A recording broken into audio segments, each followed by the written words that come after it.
Thank you, Mr. Speaker. I yield as much time as is remaining and as which he consumes to the silver-throated representative from New York 9, Mr. Weiner. The gentleman from New York is recognized for as much time as he may consume. Thank you very much, and I thank the ranking member for his informed remarks about this bill. And I want to thank also the chairman of our full committee for reaching it to this point. The fact is that the various states have different levels of tax on their tobacco products.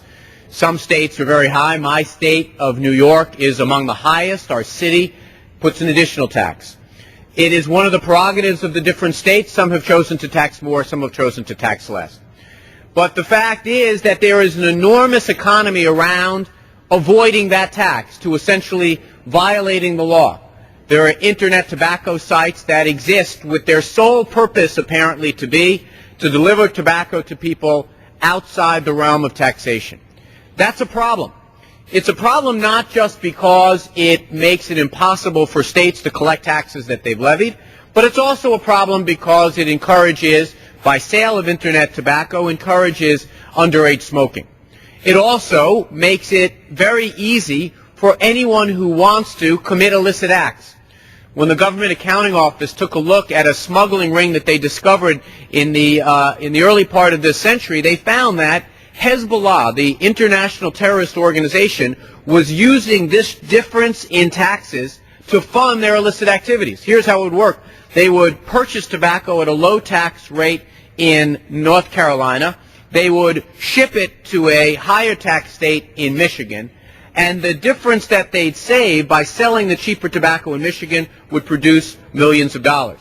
But it is not just international terrorist organizations and not just underage smokers that are using this gap in the laws to undermine our interstate commerce, but it is also just everyday citizens who have become scofflaws by using internet tobacco sales. So how does this PACT Act, which was sponsored by Senator Cole and is sponsored by my Republican friends here in the House and passed by a broad margin when we earlier considered this, how does it solve the problem? Well, it does it in a couple of ways. One, it is already by agreement, UPS, FedEx, DHL, the major common carriers have already said, you know what, we think it's wrong to be facilitating this by making deliveries for internet tobacco companies, so we're not going to do it. They've agreed to. It's in place in all 50 states. There's only one common carrier that today still delivers tobacco through the mail, the United States Postal Service. They came to us and said, Congress, if you really want us not to mail this, you've got to define what a non-mailable material is, and you've got to add it to the list. That's what the PACT Act does. It says you can no longer mail tobacco through the mails once this becomes law. So it's going to make it very, very difficult, if not impossible, for internet tobacco sales to continue. A second thing that it does is that transaction that I described where you buy something cheaply and don't pay taxes on it or pay a lower tax than you're supposed to in your state is already a violation of the law. But effectively, those violations are never prosecuted because under the Jenkins Act, which is the structure of the law that enforces this, it's only a misdemeanor. Well, that's going to change. In this bill, it's going to become a felony.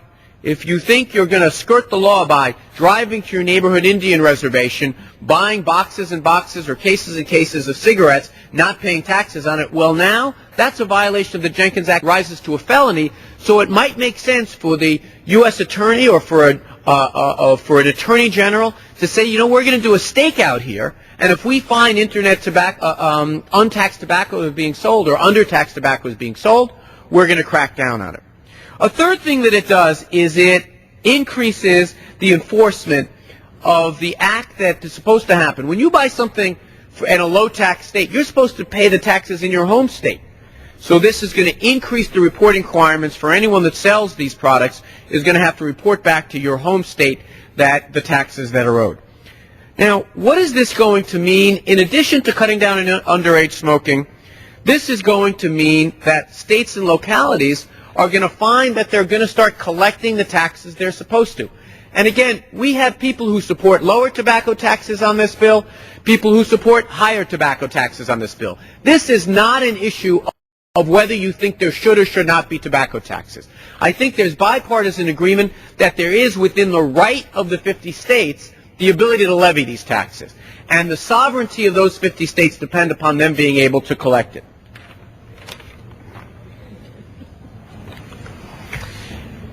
What this is going to be able to do now is we are going to make sure that in the context of this debate that these tobacco taxes get collected.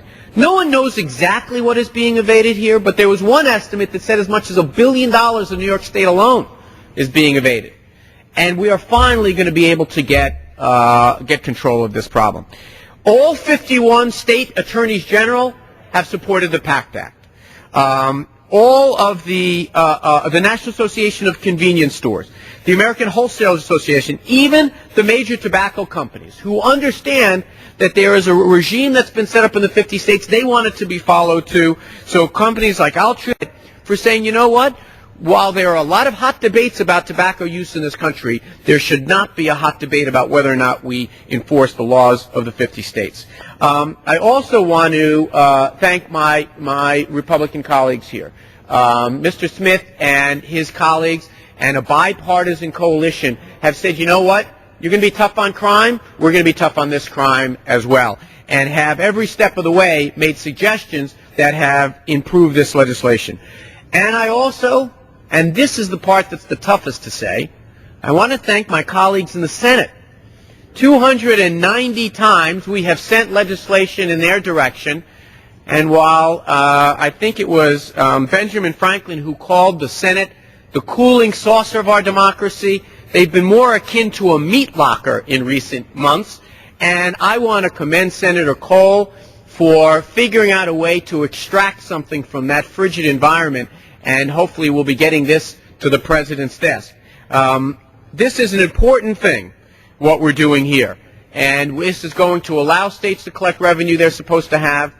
Every anti-smoking organization that's concerned about underage smoking has been active in making this happen. 27 public health groups, the Campaign for Tobacco-Free Kids, the American Heart Association, American Cancer Society, the American Lung Association.